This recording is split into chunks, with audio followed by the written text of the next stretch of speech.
इकट्ठा हुए पार्टी के सभी छोटे बड़े पदाधिकारी एवं कार्यकर्ता आज आप लोग देश में मैं जहाँ अपने स्टेट में भी लोकसभा के लिए बीजेपी व अन्य किसी भी विरोधी पार्टी तथा गठबंधन आदि के साथ मिलकर नहीं बल्कि अकेले ही अपनी पार्टी के बलबूते पर पूरी तैयारी व ईमानदारी के साथ ये चुनाव लड़ रहे हैं। इसके साथ ही हमने टिकट बंटवारे के मामले में भी सर्व समाज के लोगों को उचित भागीदारी दी है, जिनको कामयाब बनाने के लिए अपनी पार्टी के लोग पूरे जी जान से लगे हैं। हालांकि आज यहाँ आपकी इकट्ठा हुई दोस्त को भी देखकर अब मुझे भी ये काफी हद तक भरोसा हो गया है कि पिछले बार की तरह इस बार भी आप लोग अपने प्रदेश से यहाँ लोकसभा चुनाव में अपनी पार्टी का बेहतर रिजल्ट जरूर लाएंगे। इसके लिए अब मैं आप लोगों का ध्यान कुछ जरूरी बातों के बीजेपी व इनके अन्य सभी सहयोगी दलों के बारे में ये कहना चाहूंगी कि आजादी के बाद शुरू में केंद्र व देश के बाकी राज्यों में भी ज्यादातर सत्ता यहाँ कांग्रेस पार्टी के हाथों में ही केंद्रित रही है, किंतु इनकी अधिकांश मामलों में रही गलत नीतियों और गलत कार्यों प्रणाली आदि की वजह से ही फिर इस पार्टी को केंद्र व काफी राज्यों की भी सत्ता से बाहर होना पड़ा है तथा यही स्थिति इनकी सहयोगी पार्टियों की भी बनी रही है, जिसके पिछले कई वर्षों से बीजेपी व इनके सहयोगी दल केंद्र एवं काफी राज्यों की भी सत्ता में काबिज हो गए हैं, लेकिन इनकी भी दावा कर रही जातिवादी, पूंजीवादी, संकीर्ण संप्रदाय व द्वेषपूर्ण नीतियों एवं कार्य प्रणाली आदि से तथा इनकी कथनी व करनी में भी काफी अंतर होने की वजह से अब ऐसा लगता है कि इस बार ये पार्टी भी यानी कि भारतीय जनता पार्टी भी केंद्र की सत्ता में आसानी से वापिस आने वाली नहीं, बशर्ते यदि ये चुनाव इस बार फ्री एंड फेयर होता है तथा हम चर्चा के मुताबिक वोटिंग मशीनों में भी कोई गड़बड़ी आदि नहीं की जाती है और वैसे भी इस बार चुनाव में इनकी कोई भी पुरानी एवं नहीं चल रही नाटकबाजी, जुमलेबाजी व गारंटी आदि काम में आने वाली नहीं है, क्योंकि अब देश की जनता काफी हद तक इस बात को समझ चुकी है कि इनकी पार्टी में मतलब देश के विशेषकर गरीबों, कमजोर तबकों, मध्यम वर्गीय एवं अन्य मेहनत लोगों को जो इन्हें अच्छे दिन दिखाने के असंख्य प्रलोभन भरे वायदे किए हैं तथा अनेकों हवाई व कागजी गारंटी आदि दी है, तो उनका जमीनी हकीकत में अभी तक इन्होंने लगभग 1/4 हिस्सा भी कार्य पूरा नहीं किया है, बल्कि इसके स्थान पर इनका ज्यादातर समय व ताकत भी यहाँ इनके अपने चहेते रहे बड़े बड़े पूंजीपतियों एवं धनाढ्यों को ही ज्यादा से ज्यादा मालामाल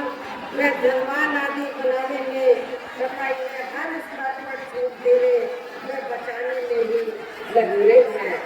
जिनके अधिकांश आर्थिक सहयोग से ही ये पार्टी व अन्य पार्टियां भी अपना संकट चलाती हैं तथा चुनाव आदि भी लड़ाती हैं, जिनका काफी खुलासा पूर्ण की आई रिपोर्ट से भी हो जाता है। और इस संबंध में वैसे आप लोगों को ये मालूम है कि अभी कुछ दिन पहले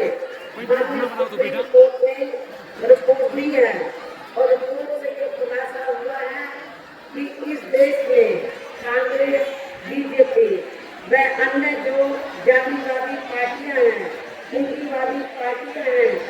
तो पूरे देश में बीएसपी को छोड़कर जितनी भी पार्टियां हैं, उन्होंने इस देश के बड़े बड़े पूंजीपतियों व धर्नाफेलों से तो पार्टी के संगठन को चलाने के लिए, चुनाव आदि लड़ाने के लिए अरबों रुपया इस देश के बड़े बड़े पूंजीपतियों व धर्नाफेलों से किया। इसके जरिए बहुजन समाज पार्टी ही एक अकेली एक ऐसी पार्टी है जिसने बॉन्ड के जरिए एक भी रुपया इस देश के किसी भी बड़े पूंजीपति या धर्मार्थ से नहीं किया। इससे साफ जाहिर होता है कि हमारी पार्टी दूसरी पार्टियों की तरह बड़े बड़े पूंजीपतियों व धर्नाफेलों की आर्थिक मदद लेकर न तो अपना संगठन चलाती है, न चुनाव आदि लड़ाती है, बल्कि हमारी पार्टी बीएसपी के मेंबरशिप के जरिए व मेरे जन्मदिन के मौके पर थोड़ा थोड़ा धन इकट्ठा करके चुनाव के दौरान भी अपनी पार्टी के लोगों से थोड़ा थोड़ा आर्थिक सहयोग लेकर हमारी पार्टी के संगठन को चलाती है और चुनाव आदि भी लड़ाती है। इससे ये स्पष्ट है। इसके साथ ही अब ऐसा लगता है कि कांग्रेस पार्टी की तरह ही बीजेपी ने भी केंद्र की तमाम सरकारी जांच एजेंसियों का ज्यादातर राजनीतिकरण कर दिया है। इसके अलावा देश के किसान वर्ग भी वर्तमान बीजेपी की सरकार में शुरू से ही अपनी विभिन्न समस्याओं को लेकर काफी ज्यादा दुखी व परेशान रहे हैं और अभी भी हैं। जबकि यूपी में 4 बार हमारी पार्टी की रही सरकार ने इनके हितों का भी हर स्तर पर विशेष ध्यान रखा है और हमारी पार्टी के नेतृत्व में बनी सरकार ने अपने चारों हुकूमतों के दौरान हमने उत्तर प्रदेश में किसानों को खेती करने के लिए सस्ते साधन उपलब्ध कराए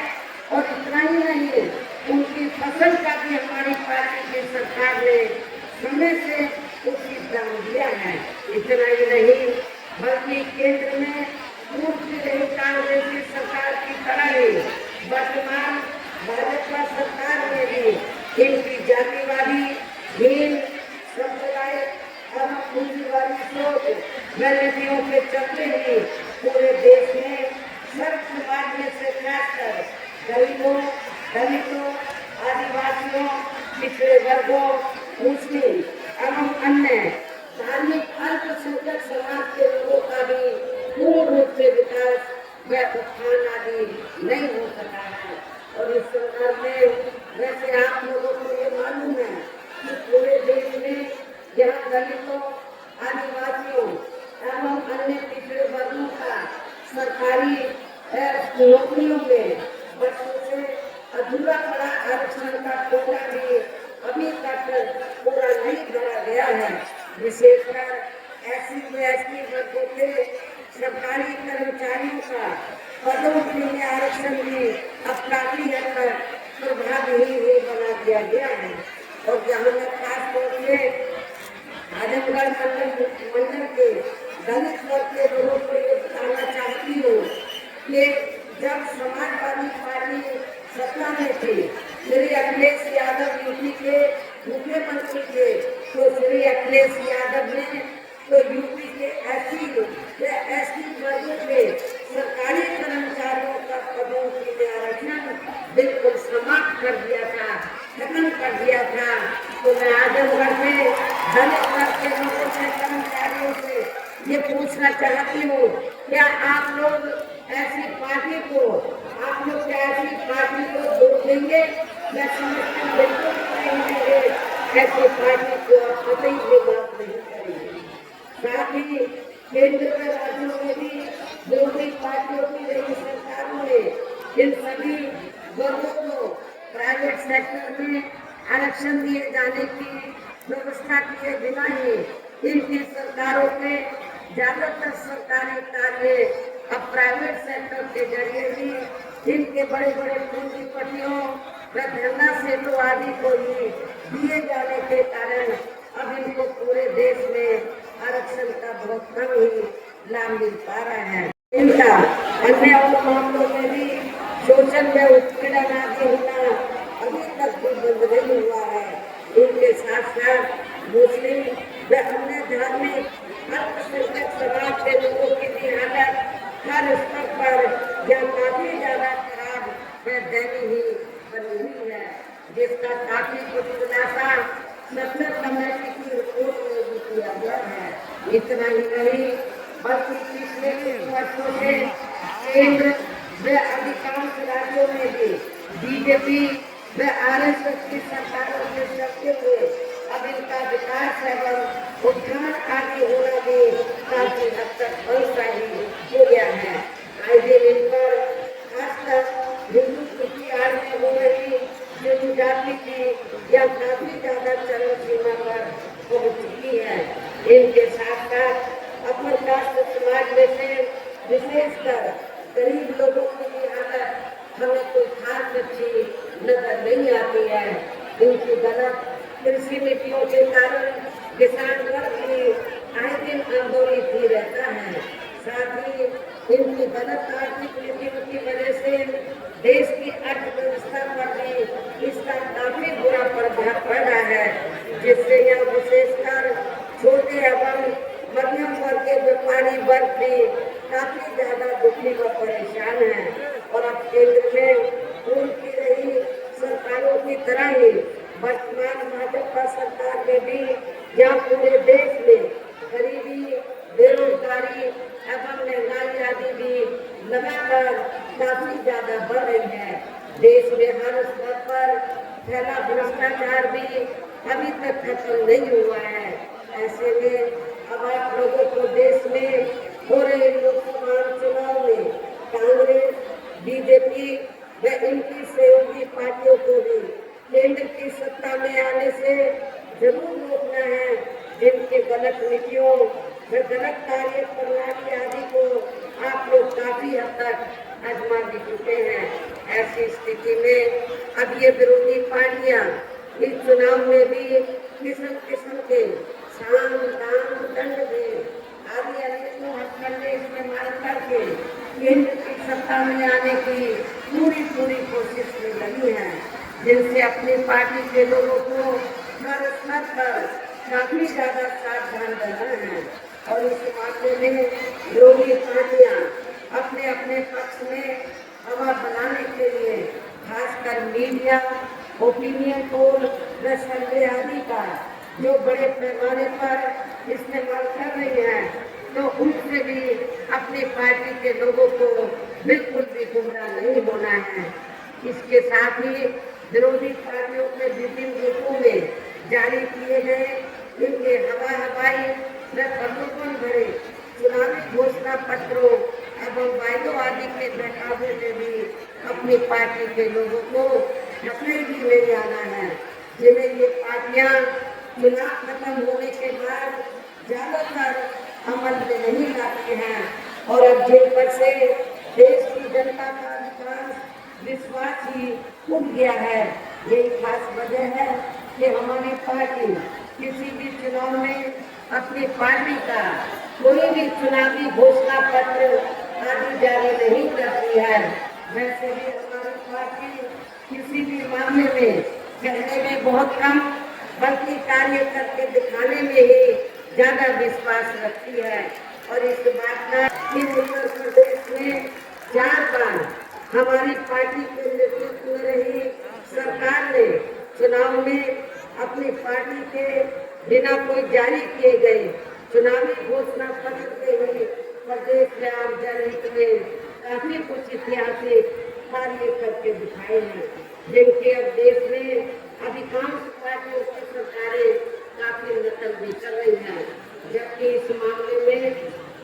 हमारी पार्टी का ये कहना है कि यदि इन पार्टियों के स्थान पर केंद्र में हमें अपनी पार्टी की सरकार बनाने का मौका मिलता है, तो तब फिर हमारी पार्टी की बड़ी सरकार केंद्र में जहाँ अब तक रही सभी विरोधी पार्टियों की सरकारों की तरह केवल हवा हवाई व कार्य आदि नहीं करेगी, बल्कि उत्तर प्रदेश की तरह ही जमीनी हकीकत में ठोस कार्य करके दिखाएगी। और इस संदर्भ में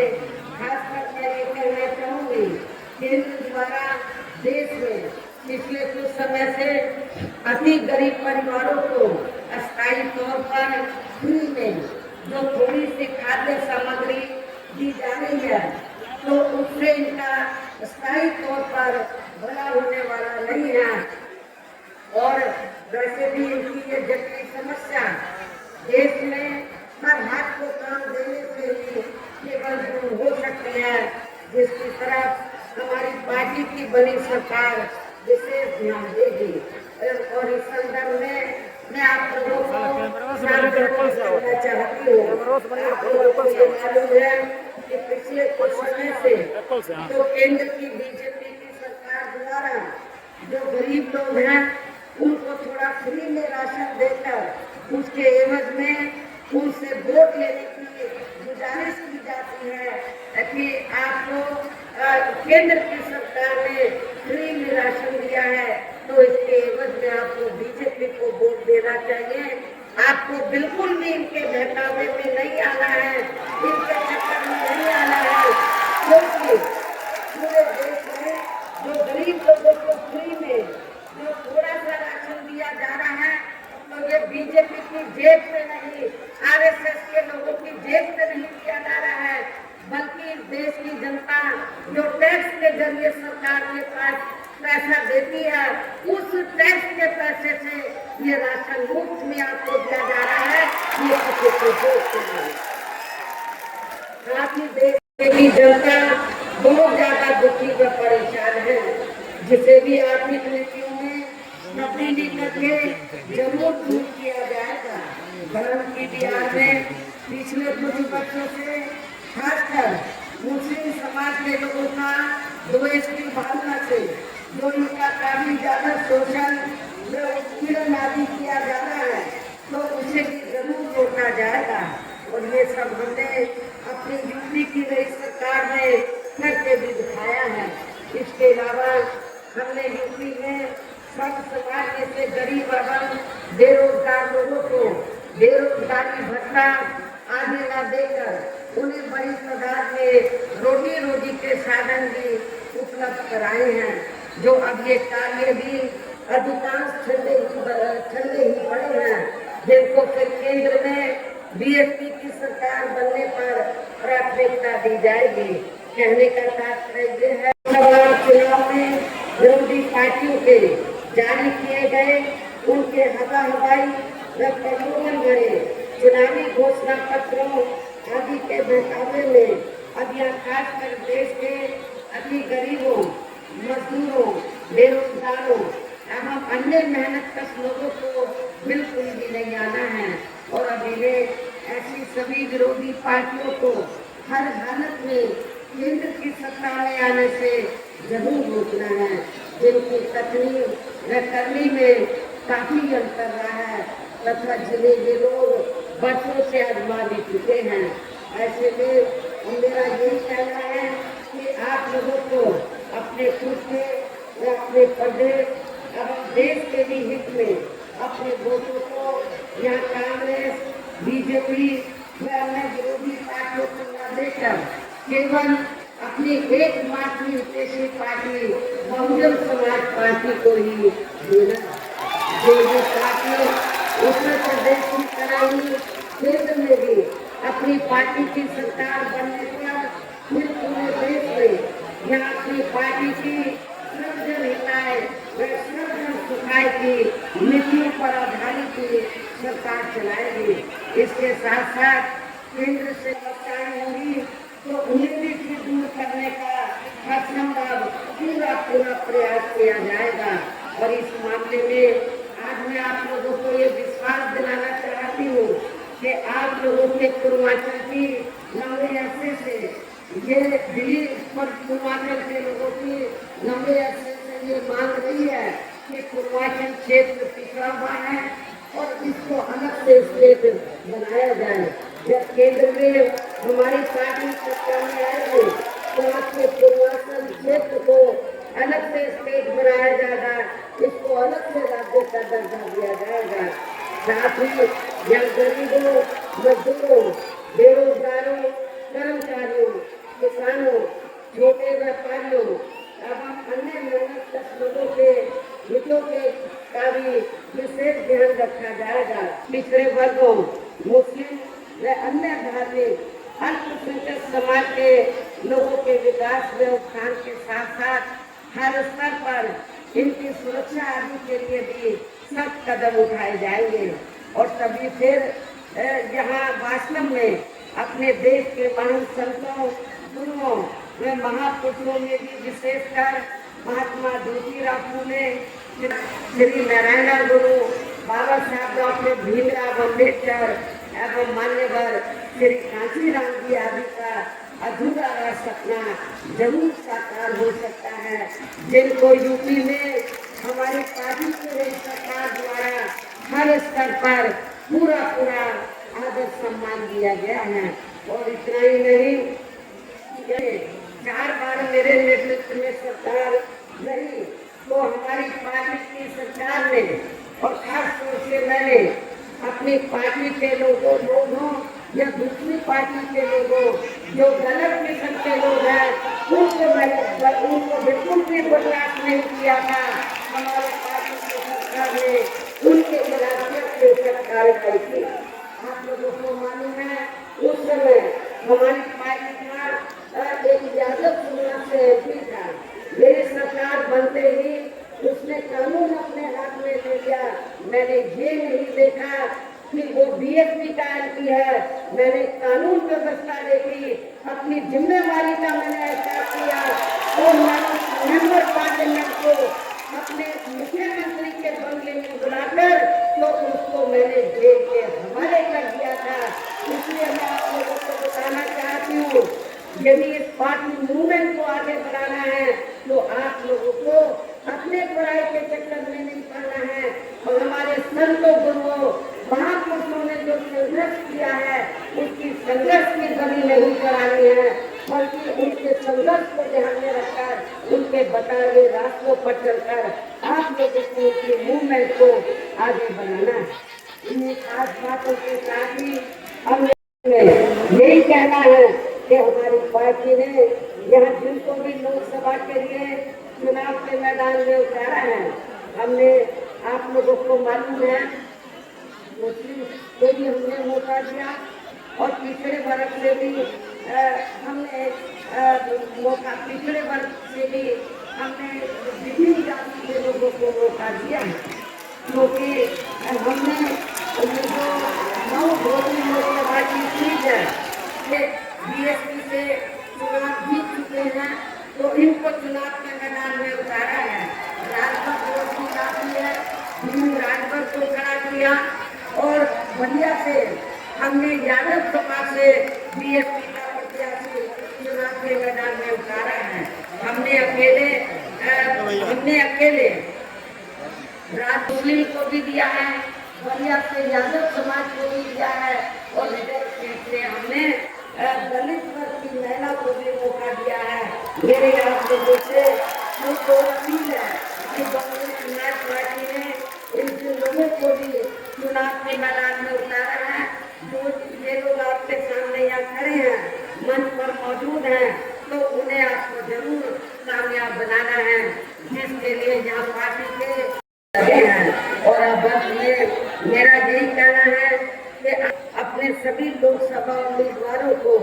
अपनी पार्टी के चुनाव चिन्ह के सामने वाले बटन को दबाकर इनको